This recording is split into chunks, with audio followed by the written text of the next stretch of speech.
सच की आवाज, कानून की नजर। आप देख रहे हैं पुलिस टुडे न्यूज। नमस्कार, मैं अंजना और आप देख रहे हैं पुलिस टुडे न्यूज। आइए रुक करते हैं आज की बड़ी खबर पर। सनातन धर्म भविष्य का मार्गदर्शक डॉक्टर भरत शर्मा। रिपोर्ट शरद मिश्रा, इंदौर। विप्र फाउंडेशन के राष्ट्रीय संरक्षक राधेश्याम शर्मा गुरुजी के आमंत्रण पर भारतीय सनातन धर्म एवं संस्कृति विषय पर गोष्ठी आयोजित हुई।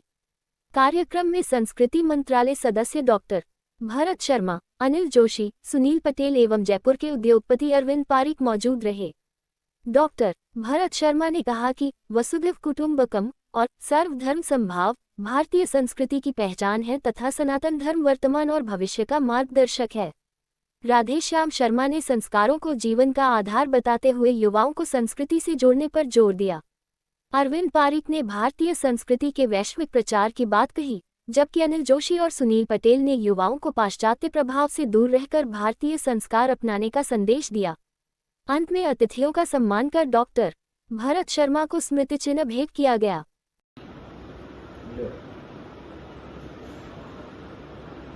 ठीक, ये ज्ञान परंपरा विलुप्त हो गई, इसलिए चर्चा संस्कार पर होने लगी। देखिए कितना बड़ा पतन हुआ है कि संस्कार पर चर्चा हो रही है, जबकि संस्कार चर्चा का विषय नहीं है।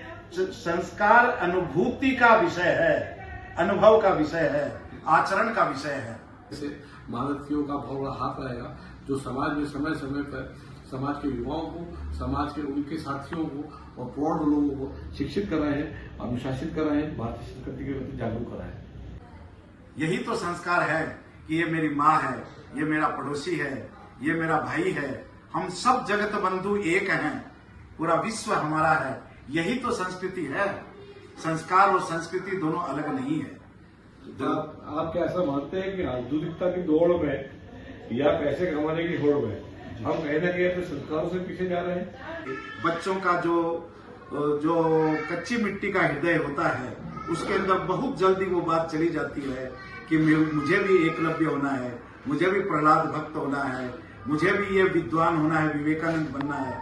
शिवाजी की रचना माँ जीजाबाई ने कहानियां गढ़ गढ़ करके उनको तैयार कर दिया। विवेकानंद को रामकृष्ण परमहंस ने कहानियां बता बता कर कि हम कौन थे, बाल मन के अंदर वो बात बैठ जाती है। और मैं विश्व को ऐसा निर्माण करूंगा, सबसे पहले मुझे अपने आप को और उसके बाद में दूसरों को, समाज को निर्माण करूंगा। ऐसा जब मन में बैठ जाएगी तो ऐसे कई स्तंभ जब खड़े होंगे तो हमारा समाज में परिवर्तन आना शुरू हो जाएगा। और मुझे प्रसन्नता इस बात की है कि परिवर्तन का दौर प्रारंभ हो चुका है, हमारी किरणें निकलने लगी है।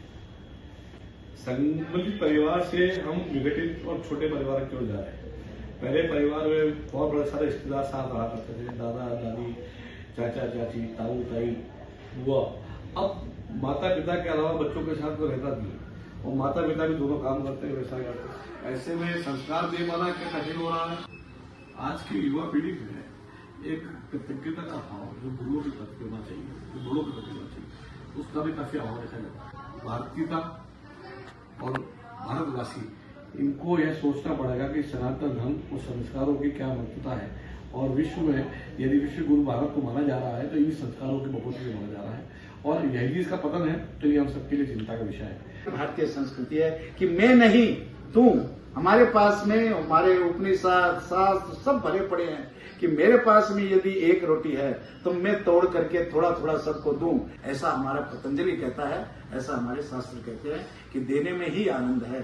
चार चीजें तो हमारे पास हो जाएगी। अपना शरीर मजबूत मेरे हाथ में है, प्राणमय कोश, मनोमय कोश, विज्ञानमय कोश, जानकारियां जिज्ञासु, लेकिन अंत जो है आनंदमय कोश, इसका अभाव हमारे देश में, हमारे घरों में होता जा रहा है। इसका भी धीरे धीरे परिवर्तन आएगा, ऐसा हमारा विश्वास है। बिल्कुल ठीक कहा आपने। वाकई भारतीय संस्कृति का जो मूलाधार है वो काफी प्रगाढ़ है, काफी दृढ़ है, और जो भारतीय युवा है आज सामाजिक समसामयिक ज्ञान के अलावा अध्यात्म ज्ञान की रुचि जरूर ले रहे हैं। और मुझे विश्वास है कि माननीय नरेंद्र मोदी जी के नेतृत्व में जिस प्रकार से भारत विश्व गुरु बनने की तैयारी कर रहा है,